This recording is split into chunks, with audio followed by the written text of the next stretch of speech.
family of our days. It's where we laugh together, and it's where we hold each other's hands and pray for God's guidance. And many nights, to be honest, it's where Wesley and I worry.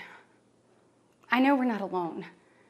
And so tonight, the American family needs to have a tough conversation, because the truth is, we're all worried about the future of our nation. The country we know and love seems to be slipping away, and it feels like the next generation will have fewer opportunities and less freedoms than we did. I worry my own children may not even get a shot at living their American dreams. My American dream allowed me, the daughter of two small business owners from rural Enterprise, Alabama, to be elected to the United States Senate at the age of 40. Growing up, sweeping the floor at my dad's hardware store and cleaning the bathroom at my mom's dance studio, I never could have imagined what my story would entail. To think about what the American dream can do across just one generation, in just one lifetime, it's truly breathtaking.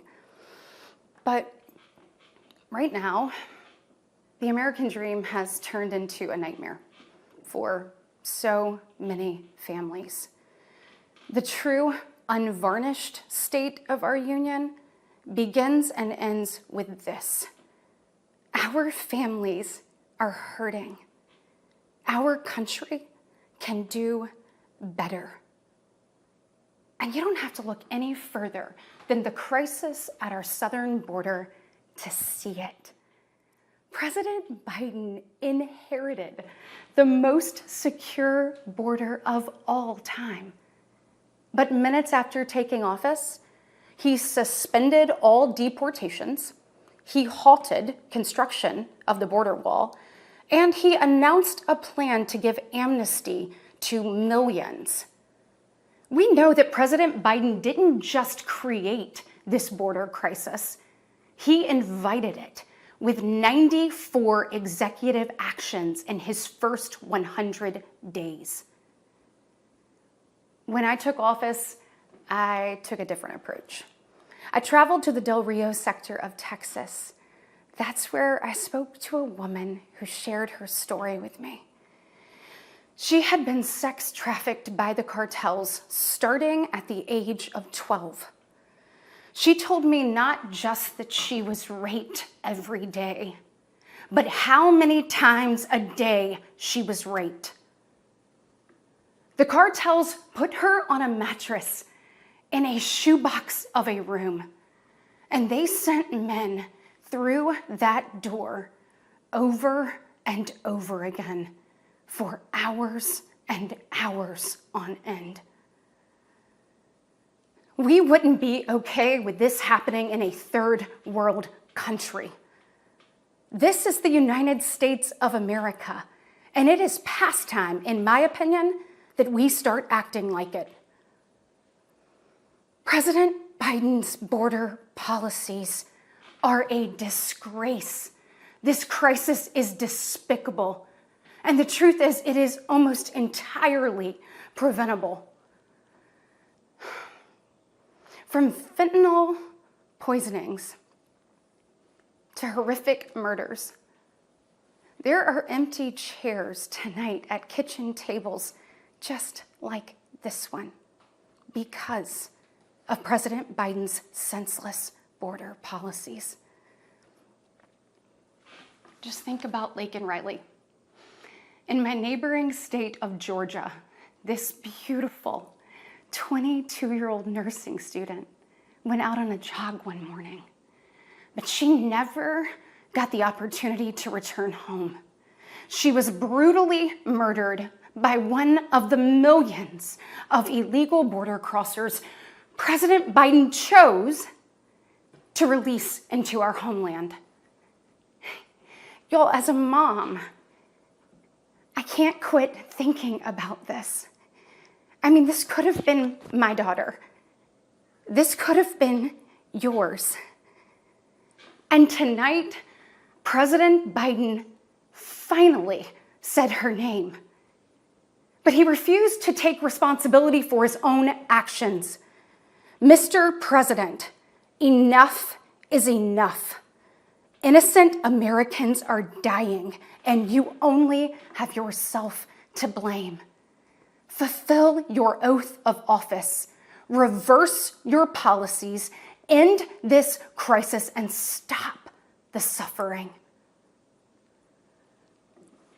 Sadly, we know that President Biden's failures don't stop there. His reckless spending dug our economy into a hole and sent the cost of living through the roof. We have the worst inflation in 40 years and the highest credit card debt in our nation's history. Let that sink in. Hardworking families are struggling to make ends meet today, and with soaring mortgage rates and sky-high childcare costs, they're also struggling to how to plan for tomorrow. The American people are scraping by, while President Biden proudly proclaims that Bidenomics is working. Goodness, y'all, bless his heart, we know better. I'll never forget stopping at a gas station in Chilton County one evening. The gentleman working the counter told me that after retiring, he had to pick up a job in his 70s so that he didn't have to choose between going hungry or going without his medication. He said, I did everything right. I did everything I was told to do. I worked hard, I saved, I was responsible. He's not alone. I hear similar concerns from fellow parents, whether I am walking with my friends or whether I'm at my kids' games. But let's be honest, it's been a minute since Joe Biden pumped gas, ran a carpool, or even pushed a grocery cart. Meanwhile, the rest of us see our dollar and we know it doesn't go as far. We see it every day. And despite what he tells you, our communities are not safer. For years, the left has coddled criminals and defunded the police, all while letting repeat offenders walk free. The result is tragic, but foreseeable. From our small towns to America's most iconic city streets, life is getting more and more dangerous. And unfortunately, President Biden's weakness isn't just hurting families here at home. He is making us a punchline on the world stage. Look, where I'm from, your word is your bond. But for 3 years, the president has demonstrated that America's word doesn't mean what it used to.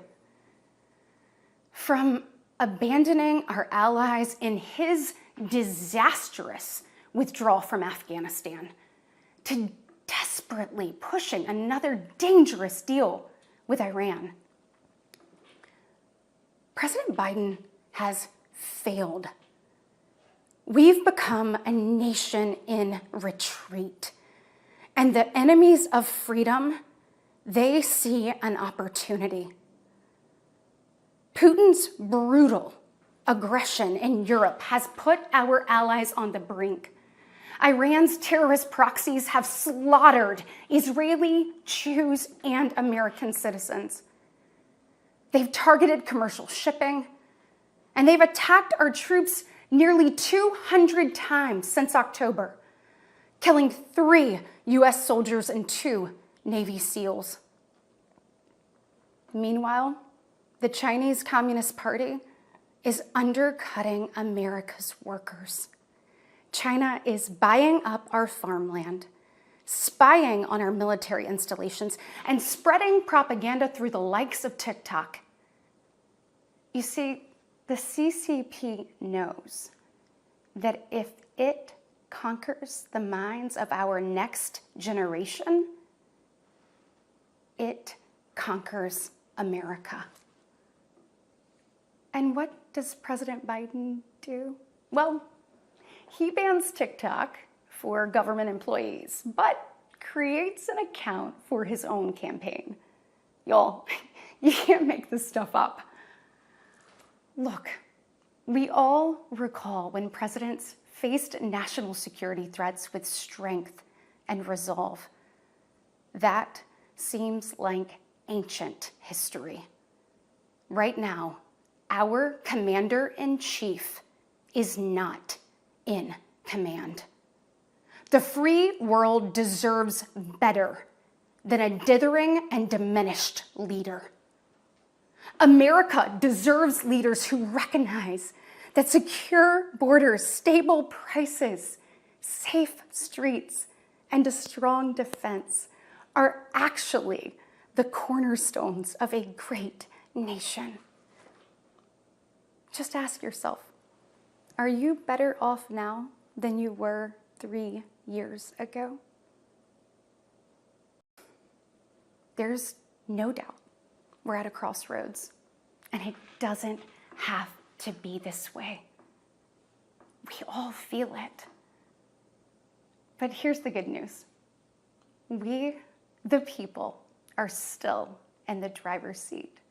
We get to decide whether our future will grow brighter or whether we'll settle for an America in decline. Well, I know which choice our children deserve, and I know the choice the Republican Party is fighting for.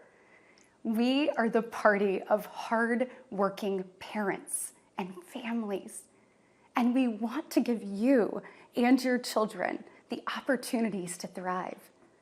And we want families to grow.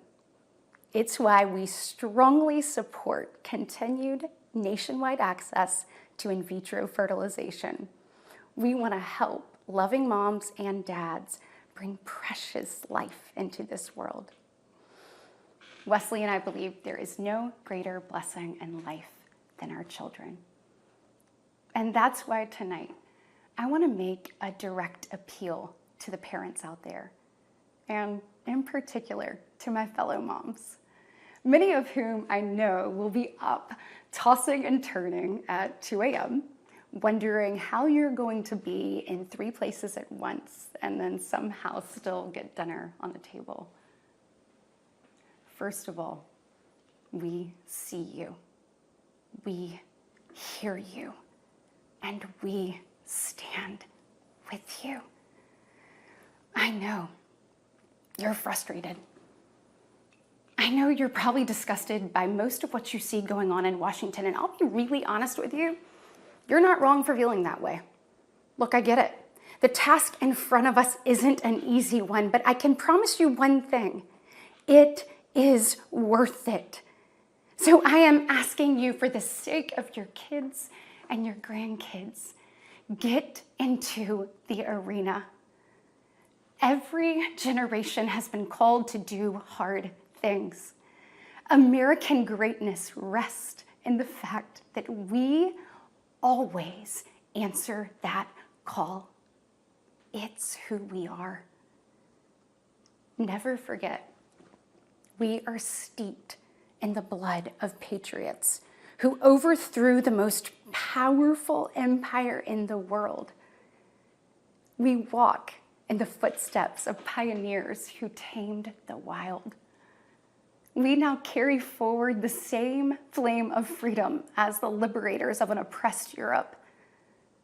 We continue to draw courage from those who bent the moral arc of the universe.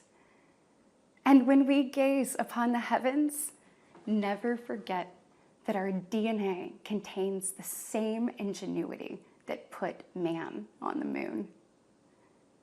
America has been tested before, and every single time we've emerged unbowed and unbroken. Our history has been written with the grit of men and women who got knocked down. But we know their stories because they did not stay down.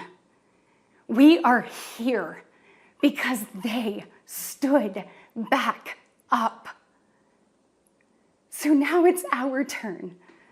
our moment to stand up and prove ourselves worthy of protecting the American dream.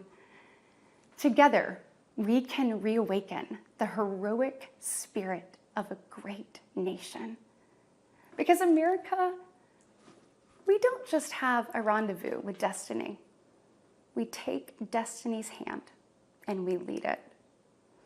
Our future starts around kitchen tables just like this, with moms and dads just like you. And you are why I believe with every fiber of my being that despite the current state of our union, our best days are still ahead. May God bless you, and may God continue to bless these United States of America.